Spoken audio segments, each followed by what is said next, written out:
শারদাচরণ বক্সির নাম তোমরা নিশ্চয়ই শোনোনি। আমরা ছোটবেলায় শুনেছিলাম। তখন শারদাচরণকে বলা হতো গোয়েন্দা শারদা। তিনি লহরী সিরিজের ছোয়ানা দামের বইগুলোতে হামেশাই দেখা দিতেন। মার্কানার গুপ্তধন, ৩ প্রহরে ঘণ্টা বাজে, পরশুরামের পিস্তল, এসব ছিল তার বিখ্যাত বই। তবে শারদাচরণের আসল খ্যাতি ছিল ভূতের গল্প লেখায়। প্রায় প্রত্যেকটি কাগজেই তাঁর ভূতের গল্প বেরোত। দারুণ গল্প। অমন গল্প কেউ আর লিখতে পারত না। এক একটা গল্প পড়ার পর দিন ২ গা ছমছম করত। শারদাচরণ যে কবে লেখা টেখা ছেড়ে দিয়েছিলেন তা জানতাম না। আর মানুষের ছেলেবেলা তো বরাবর থাকে না। আমরাও বড়সড় হয়ে চাকরি বাকরি করতে লাগলাম।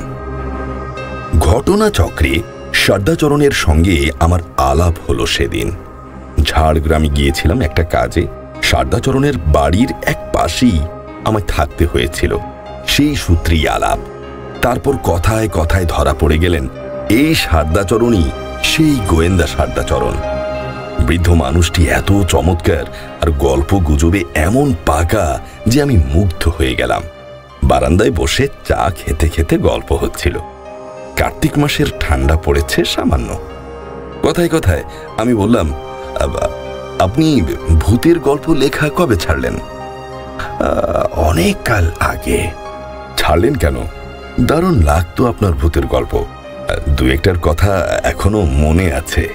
শারদাচরণ হাসলেন, বললেন, কেন ছাড়লাম জানো? একবার এক অদ্ভুত কাণ্ড হলো, সেই থেকে ছেড়ে দিলাম। কি কাণ্ড? শুনতে চাও?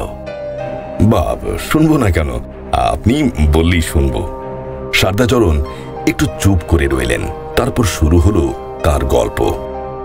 সেটা 1942-এর গোড়া হবে। তখন সেকেন্ড ওয়ার্ল্ড ওয়ারের পিক পিরিয়ড। কলকাতা থেকে লোকজন সব পালিয়ে গিয়েছে বোমার ভয়ে। খাঁ খাঁ করছে শহর। ব্ল্যাক আউটের চোটে কলকাতা সন্ধে হতে না হতেই অন্ধকার। ঠুঙ্গি পরানো গ্যাসের আলো জলে রাস্তায়, তাও সিকি মাইল অন্তর। আমি কিন্তু কলকাতা ছেড়ে পালাইনি। কেমন করে পালাবো বলো? পেট চালাতে হবে তো।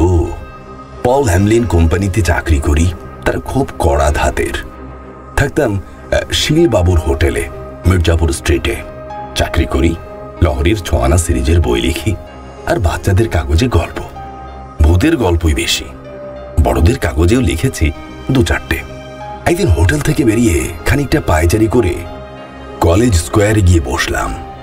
একটু একটু চাঁদের আলো, শীত পালাই পালাই করছে, বেশ লাগছিল। আমার বরাবরই চুরুট খাবার অভ্যেস।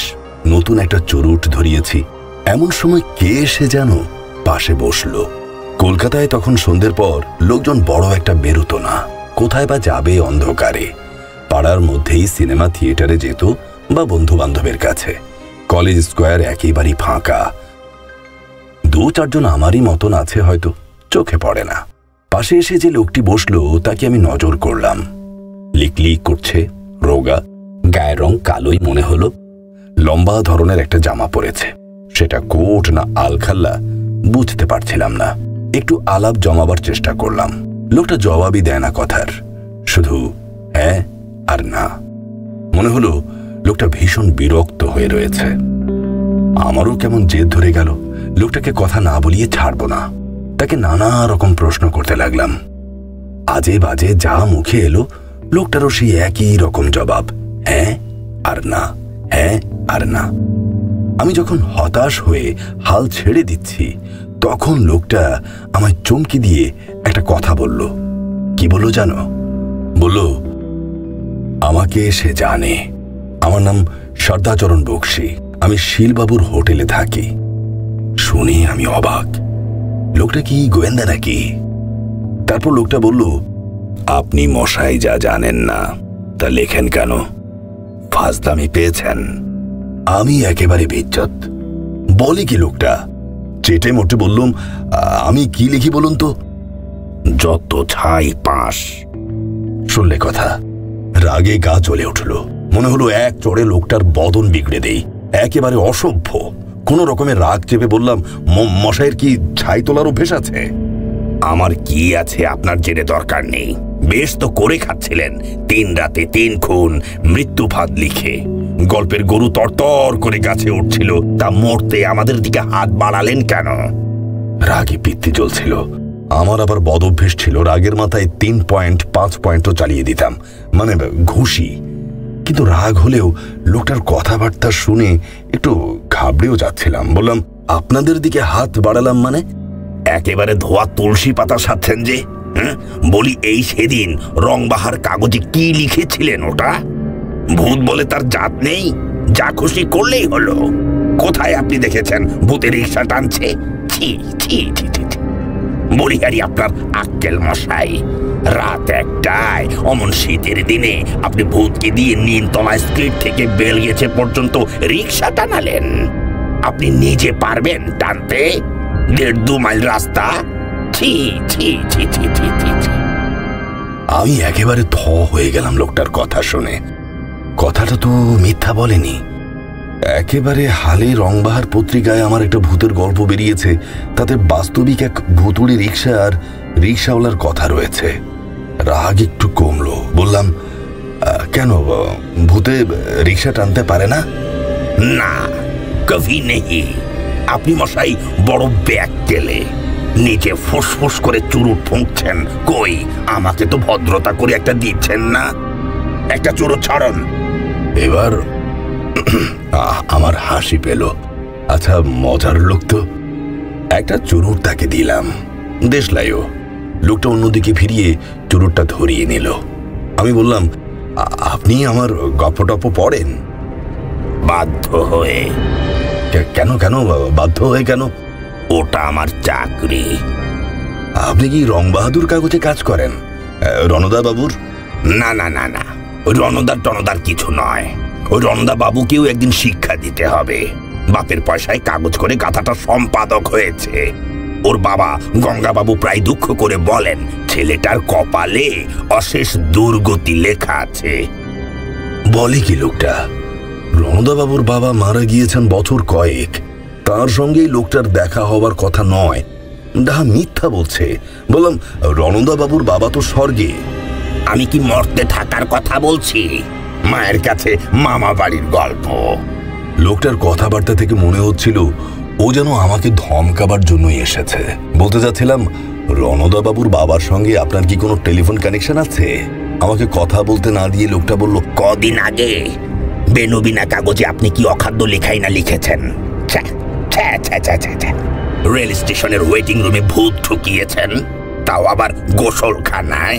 কেন মশাই, ভূত কি রেলের জমাদার না ঝাড়ুদার? আপনার মতো নিরেট মাথার দেখিনি। আমি হা করে লোকটাকে দেখতে লাগলাম। অন্ধকারে যেটুকু ঝাপসা জ্যোৎস্না ফুটেছে তাতে তাকে অস্পষ্টই দেখাচ্ছিল।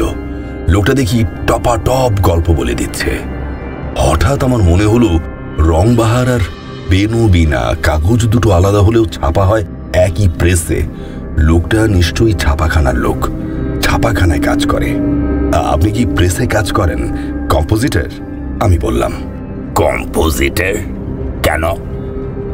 না, বলছিলাম মানে ছাপাখানার কম্পোজিটর হলে তাকে সবই পড়তে হয়। আপনি পটাপট এত গল্পের কথা বলে যাচ্ছেন। চ্যাংলামি করছেন। লোকটা খেঁকিয়ে উঠল। কম্পোজিটর? আপনার সব কটা ভূতের গল্পের ভূতদের কথা আমি বলে দিতে পারি। বলবো? বলে লোকটা চুরুটে গোটা 5 টান মারল।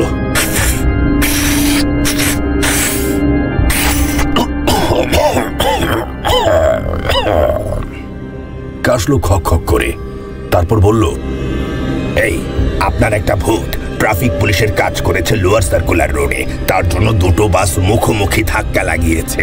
এরকম হয় না। ভূতরা মানুষের মতো বাজে ট্রাফিক পুলিশ হয় না। আপনি আরেকটা যা কাণ্ড করেছেন, লাশ কাটা ঘরে একটা ভূতকে দিয়ে অনবরত হা হা হা হি হি হি করে হাসিয়েছেন।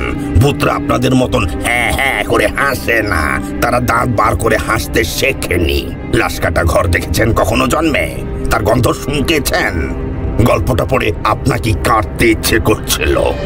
আপনি অদ্ভুত লোক মশাই, ছাই ফেলতে ভাঙা কুলোর মতন যত রাজ্যের বাজে নোংরা কুৎসিত কাজ ভূতদের দিয়ে করিয়েছেন।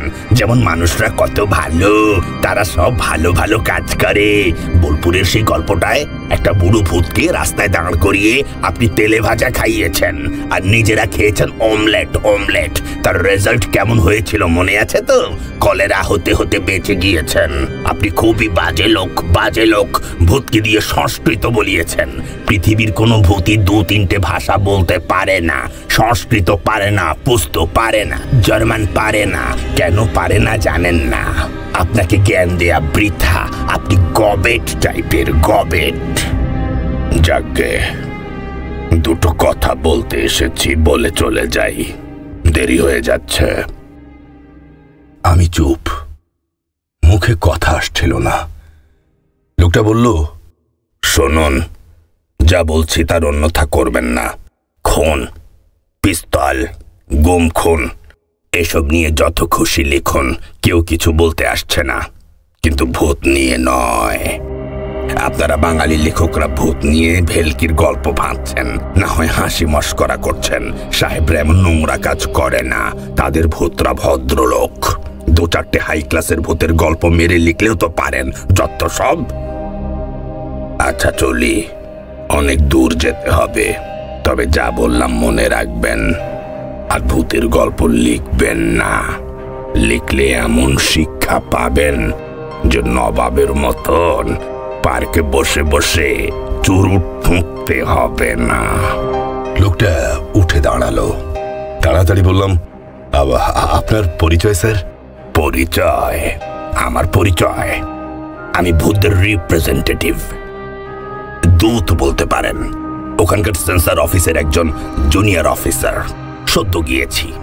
আরে মশাই, গত বছর মিলিটারিতে চাকরি পেয়েছিলাম। ফোর্ট উইলিয়ামে আমার পোস্টিং ছিল, মিলিটারি সেন্সর অফিসে। এক হুদু আর্মি অফিসার আমায় তার ট্রাকে চাপা দিয়ে দিল, তার সঙ্গে সঙ্গে পঞ্চত্ব। সাইডে যেতেই ওরা আমাকে ওদের সেন্সর অফিসে কাজে বসিয়ে দিল। যাকে চলি। আপনি ভূতদের মান সম্মান ইজ্জত তো নষ্ট করেছেনই, তার উপর বাচ্চা কাচ্চারাও যে ভূতকে শ্রদ্ধার চোখে দেখবে তারও 12টা বাজিয়েছেন। আমায় বলা হয়েছিল আপনাকে ওয়ার্নিং দিয়ে দিতে, সাবধান করে দিলাম আপনাকে, সাবধান। আচ্ছা চলি। লোকটা চলে গেল। আমি হা করে বসে থাকলাম। শারদাচরণ তার গল্প শেষ করলেন। আমি হাসতে হাসতে বললাম, লোকটা কে জানি না বাপু, তবে ভূতের গল্প আর লিখিনি। ভয়ে? না না না, ভয় নয়। মনে হলো আমি ভূতের গল্প লিখলে লোকটার অন্ন মারা যাবে। সদাচরণ হেসে উঠলেন।